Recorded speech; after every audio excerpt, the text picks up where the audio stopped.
राग कितना बड़ा दुख का कारण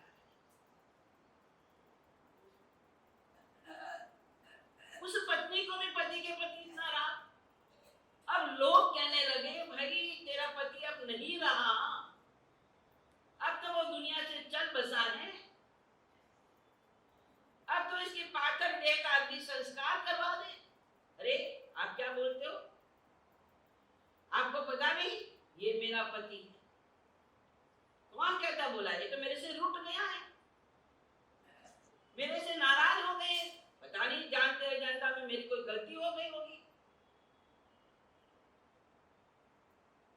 बहुत लोगों ने समझाया, बहुत लोगों ने समझाया, लेकिन बात गले उतरी नहीं। राग का कारण, राग का कारण, राग का कारण।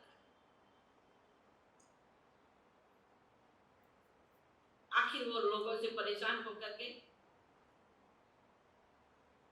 अपने पति को कंधे पर उठा करके जंगल में चली गई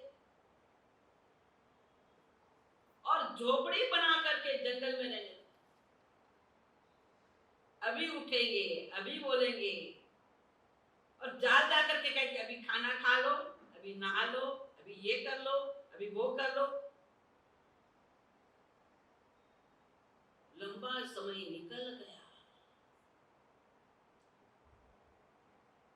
मित्र को पता चला कि हाय उसकी पत्नी राग में इतनी डूब गई कि अभी तक इतना लंबा समय निकल गया, अभी तक उस पात्र देह का अग्नि संस्कार नहीं किया। उसको बोध कैसे देना, उसको बोध कैसे देना, समझाना कैसे? एक बुद्धि निकाली और उसने गया शमशान में, कब्रिस्तान में गया और वहां जाकर के जो गड़ा हुआ था कोई स्त्री का उद्गल यानी कि देह, उस देह को निकाल करके लाए और सजा करके अपने कंधे पर लेकर के आए। और उसके पास में अपनी एक कुटिया बना दी। उसने कहा आप ये क्या करे हो, ये किसको उठा करके लाए, क्या करूं?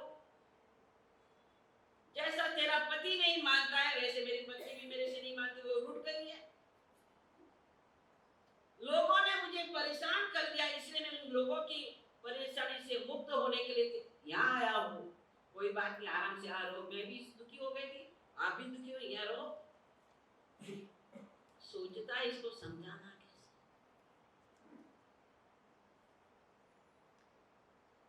अब उस पत्नी को मित्र पर विश्वास हो गया तो उसने कहा कि चलो आप मेरा पति का ध्यान रखना, मैं कुछ लेने के लिए शहर में जा रही हूं, तब तक आप ध्यान रखना। मैंने कहा कोई बात नहीं, मैं ध्यान रखूंगा, आप जाइए। वो शहर में कुछ लेने के लिए गई और जो जैसे ही बाहर आई, जैसे वो शहर से आई तो उसने कहा अरे तेरे को क्या कहूं, आज तो बड़ा अन्याय हो गया। क्या अन्याय हो गया?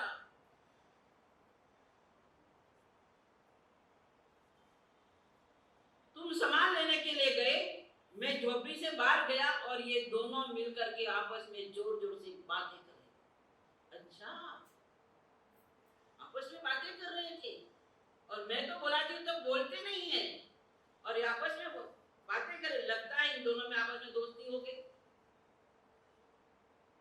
अपने से तो रूठे रूठे रहते हैं, लेकिन दोनों में क्या हो गई है? दोस्ती हो गई है। कोई बात नहीं, एक बार और बाहर जाना पड़ा।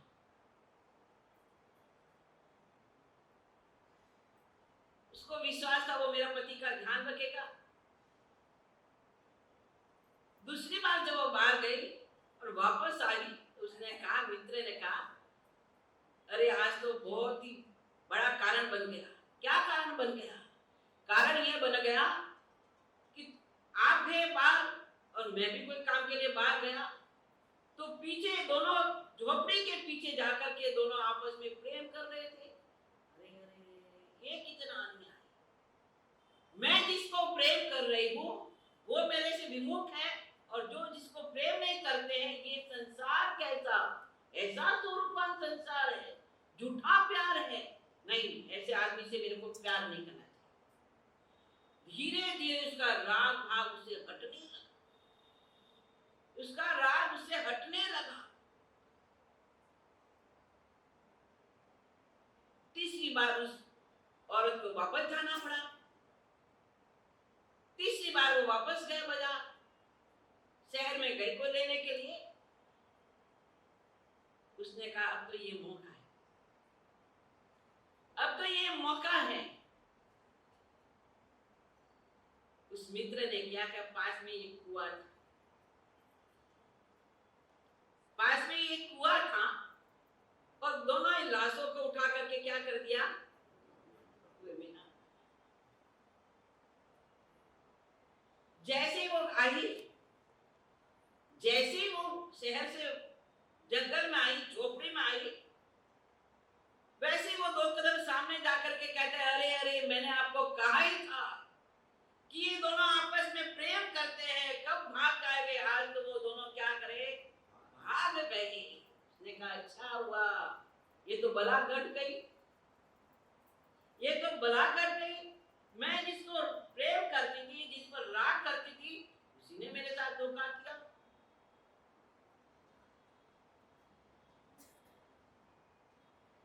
जिनको मैंने इतना संभाला, हर तरह से खाने पीने का ध्यान रखा, लेकिन उसी ने मेरे साथ क्या कर दिया। अब जब राग हट गया तो क्या हो गया, राग हट गया तो क्या हो गया, उस पर मूर्छा नहीं, कोई मूर्छा नहीं। रागे नवा दोषे नवा, ये राग और ये दोष द्वेष दोनों हमारी आत्मा के भयंकर शत्रु। इस पर विजय पाना ही, इस पर विजय पाना ही हमारी सामायिक है। आप देख लीजिए, तीर्थंकर जैसी आत्मा ने भी सामायिक ली।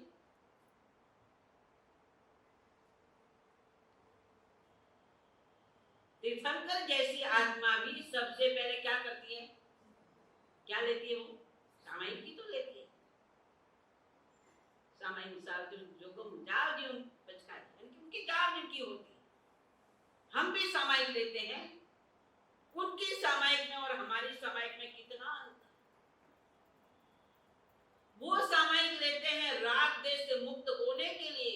परमात्मा महावीर का जीवन देखिए, सामायिक लेकर के जैसे संयम को अंगीकार किया, संयम को स्वीकार किया, वृत्ति धर्म को लिया, और वैसे वो कहा क्या करे, चल पड़े। कितने कितने उपसर्ग आए, कितने कितने उपसर्ग। क्या उनके मन में द्वेष आया, क्या सामायिक कोई है, सामायिक में कोई अंतर नहीं, पाठ में कोई अंतर नहीं। ठीक है, हमने कर्मी फंदे कहा, उन्होंने सिद्ध को नमस्कार किया, इतना ही फर्क पड़ा। लेकिन सामायिक तो वही थी, साबद्ध क्रियाओं का त्याग। हम भी सामायिक में साबद्ध क्रियाओं का त्याग करते हैं, हमारे तीर्थंकरों ने भी सामायिक में साबद्ध क्रियाओं का त्याग किया, लेकिन त्याग में कितना अंतर।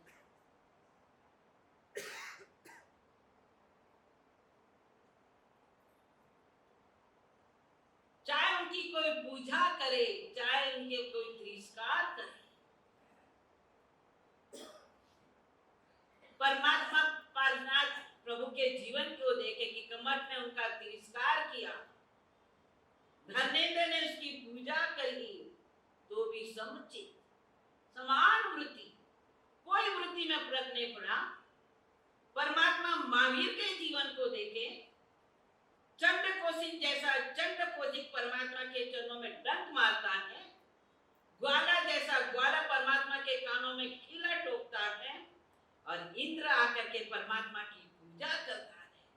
प्रभु को कहता है, प्रभु मैं आपकी सेवा में रहना चाहता हूँ, फिर भी प्रभु को कोई राग या चंड कोशिक या ग्वाला के प्रति द्वेष नहीं। सामायम सावजम जोगम पचकामी, हमारी साबद्ध क्रियाओं का त्याग हम सामायिक कैसे करें। हम सामायिक में तो बैठे हैं, अगर फोन की घंटी बज जाए तो क्या हुआ, क्या हुआ, हमारा दिमाग कहाँ जाएगा। सामायिक में तो, पर वो सामायिक तो वही है, सामायिक में क्या फर्क है। जो सामायिक हमारे महापुरुषों ने की, वही सामायिक हम कर रहे हैं।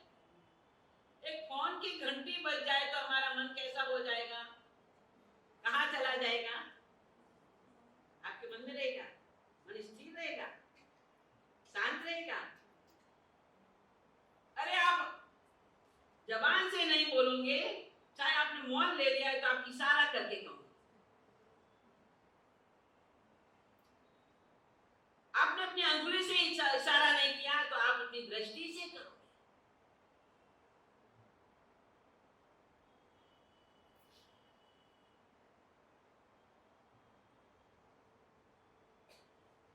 एक बार ऐसा ही बना एक सेठ की सेवा कर रहे, मेरे को याद आ गया इसी समय पर।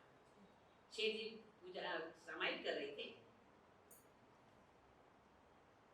और बेचारी नई नई बहू आई हुई थी घर में, नई बहू रानी थी, सासू जी थे नहीं, ससुर जी और बहू रानी थी। वो बेचारी झाड़ू निकाले, संयोग से क्या हुआ, अब पहले है ना ऐसे भी वो अभी तो अलग टाइप के घर बने, पहले क्या होता, पहले चौक होता था, फिर क्रॉल होती थी और फिर दरवाजा बार होता था। तो व्यक्ति जूते कहाँ खोलते थे, बाहर खोलते थे, बाहर ही तो खोलते थे और फिर अंदर प्रवेश करते थे। उन्होंने सेठ जी जैसे बाहर से आए, उन्होंने जूते बाहर खोले, जूते बाहर खोले और घर में आया कि देखो रे समाई का टाइम हो गया, पहले मैं समाई ले लेता हूँ। अब वो जूता अंदर लाना भूल गए, जूते अंदर लाना भूल गए और उन्होंने जल्दी से समाई के कपड़े पहने, दुपट्टा डाला, धोती पहनी और लेकर के समाई करीब मुंदी लेके समाई में बैठ गए। जैसे ही समाई में बैठे और सेठ जी की बार बार नजर बार जूतों पर, बार बार देखे, इधर देखे उधर देखे, जूतों पर जा रही है कि अरे कोई कुत्ता आकर के मेरा जूता लेके नहीं जाए, अरे कोई कुत्ता आकर के मेरा जूता लेके नहीं जाए, ये दिमाग में उनके बात है। बेचारी बहू रानी घर में झाड़ू निकालती आ रही थी, चौक में झाड़ू निकाला, ब्रॉन में निकालते निकालते बाहर जा रहे हैं और सेठ जी ने जैसे वो बाहर गई तो सेठ जी ने क्या किया, कुंका रख दिया। संकेत तो करना है ना भाई, आवाज देने, हम बोल तो सकते नहीं, सामायिक है, तो जोर से उसने कुंकारा करा और बहू रानी के ससुर जी को क्या जरूरत पड़ी कि इतने जोर से कुंकारा करा। उसने देखा, ससुर जी के सामने देखा तो ससुर ऐसे घोर घोर के बाहर की तरफ देख रहे, तो समझ गई जूता बाहर पड़े हैं। सेठ जी का दिमाग, ससुर जी का दिमाग सामायिक में नहीं है, उनका दिमाग कहाँ है, मन कहाँ है, जूते में मन। सामायिक में कोई मन नहीं, सामायिक ने उनका 30 मिनट का समय बीत गया, अब तो मात्र 18 मिनट बाकी रहे हैं कि मन उनका कहाँ है, सामायिक में नहीं, और मन कहाँ है, जूते में मन है।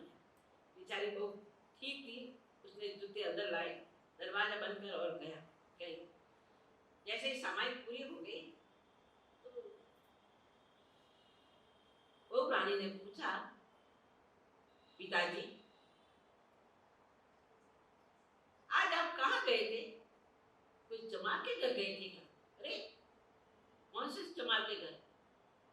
मुझे तो लगता है कि आप कोई चमार के घर गए थे। मैं कहाँ चमार के घर गया, मैं तो तेरे सामने समाई लेके बैठा हूँ, समाई कर रहा, और तू मुझे कह रही कि चमार के घर गए थे।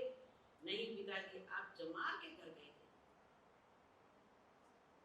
तो कोई पागल है, दिमाग खराब है?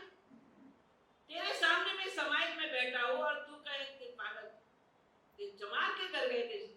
ससुर जी, तन से तो आप सामायिक में थे, लेकिन मन से कहाँ थे, कहाँ थे, चमार के घर में। जुदा कौन बनाता है, चमार ही तो बनाता है, चमार के घर में थे।